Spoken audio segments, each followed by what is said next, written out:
While tracking down a serial killer, an FBI agent discovers a set of mysterious hints related to the occult that she must decipher to stop his frightening murder spree. Get ready to relive the adventure as we recap the story of crime and horror film today. Longlegs, production year 2024.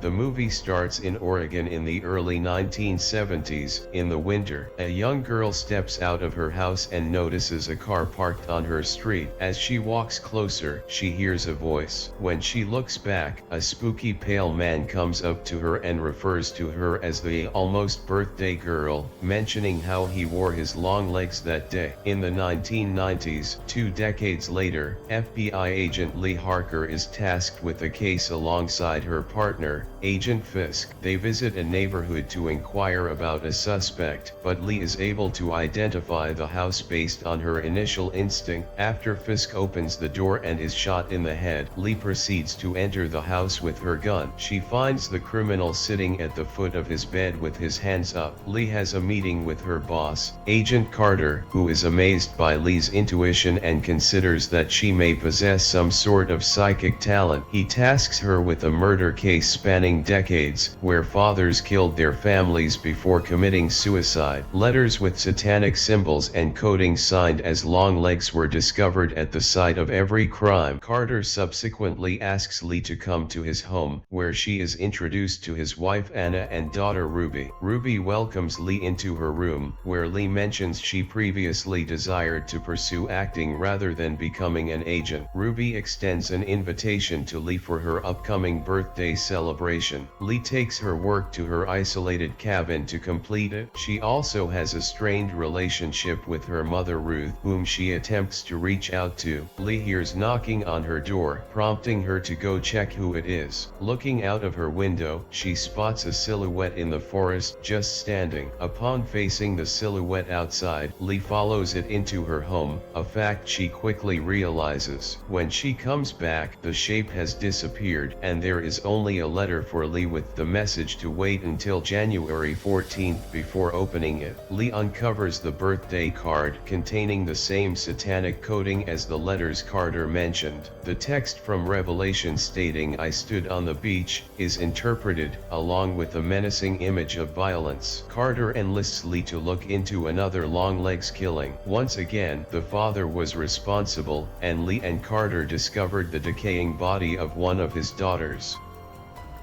At the station, Lee presents her findings to Carter. Each murder happened 6 days before each family's daughter's birthday, all on the 14th of the month. A triangle is formed on the linear calendar by the dates of the murders, with one date missing, which is thought to be when Longlegs will strike next. Lee implies to Carter that Longlegs has assistance in the murders without specifically stating that she received the letter from Longlegs. Somewhere nearby, Longlegs, known for his stringy hair, bloated face, and chalk-white skin, visits a store to buy some supplies. He tries to play some weird games with the teenage clerk, but she just sees him as the strange guy from the neighborhood. Longlegs goes back to his home, ranting and yelling like a crazy person. Lee and Carter investigate the Camera family, focusing on daughter Carrie Ann, who was the only one left alive after their encounter with Longlegs, as she was away at school when her father carried out the killings. They journey to the Camera family farm and go inside the barn where the killings occurred. Beneath the floorboards, the pair discover a realistic doll designed to look like a young Carrie Ann. Contained within the doll is a mysterious metal sphere acting as the doll's brain. When Lee and Carter talk to the examiner who opened the doll, he places a microphone on the ball, resulting in static noise and causing Lee to witness frightening images. The examiner also states that he thinks he heard the doll saying his ex-wife's name. Lee goes to see Carrie Ann at the psychiatric hospital where she has been staying since the killings. The staff member that Lee talks to mentions that Carrie Ann had been in a catatonic state for nearly 2 decades until a man named Longlegs visited her and seemed to bring her back to awareness. When Lee speaks with Carrie Ann, she speaks in a flat tone as she describes witnessing her father kill a priest and then her mother, and how she would now comply with any request from that man, even if it meant harming Lee. Carter mentions to Lee that he is aware of a past interaction with Longlegs that she had as a child but has apparently forgotten. Lee visits Ruth, who appears to be a devout believer, constantly urging Lee to pray despite claiming she never does. Ruth informs Lee that she considers herself fortunate to have matured and aged as a result of Lee's influence. Lee discovers images of an unknown man in Ruth's things. The image was captured by a young Lee, the girl in the first scene. Just as Longlegs arrived to visit her and Ruth, Lee takes this information back to Carter. With the help of the photo, the FBI successfully locate and apprehend Longlegs, who reveals he goes by the name Dale Ferdinand Cobble. In a short interrogation clip, Longlegs talks to Lee and eerily serenades her with "Happy Birthday." Lee enters the interrogation room to directly talk to Longlegs and identify his potential partners in crime. He continues talking about serving the man downstairs, Satan, and suggests that Lee inquire with her mother about anyone he may have collaborated with. Longlegs greets Lee on his birthday before viciously slamming his face onto the table, resulting in a bloody and noseless mess, ultimately leading to his death. Carter reprimands Lee for failing to manage Longlegs properly, as they will now never find out who his partner is. He also tells Lee that Carrie Ann is not a suspect because she reportedly jumped off the roof of the psychiatric ward. Lee accompanies Agent Browning to Ruth's house. Lee doesn't find her mother when she enters the house, but Ruth appears from behind Browning and shoots her in the head with a shotgun. Lee rushes outdoors to face her mother, who points her gun at a doll that looks like a young Lee. Ruth informs Lee that she is no longer under his influence, and upon shooting the doll, a cloud of black smoke is released from the identical metal ball as seen in the other doll. Lee then passes out. Lee can hear Ruth's voice narrating a story. From the day Longlegs first came, Ruth begged him to spare her and Lee when he returned that night to commit the killings. Since that day, Ruth has been helping him by giving the fathers dolls he made that resembled their daughters, each containing a satanic magic that influenced them to commit the murders. Ruth would dress as a nun and visit houses, claiming the dolls were presents from the church. Longlegs had resided in the Harkis basement, earning him the title of the man downstairs as well. Ruth explains that she acted to prevent Lee from dying and going to hell. The Lee doll served as the psychic voice in her mind, leading her in her inquiries. Lee awakens in her former bedroom and discovers her mother is not there. She listens to the phone ringing and picks it up. A spooky voice informs Lee that she has forgotten Ruby's birthday. Hastily, she goes to the shed to locate her mother's car and drives to Carter's house. When Lee gets there, Ruth is already with the doll resembling Ruby, and the entire family is in a sort of hypnotic state. Lee attempts to caution Carter, however, he is compelled to come across as irate and hostile. Ruth proposes slicing the cake,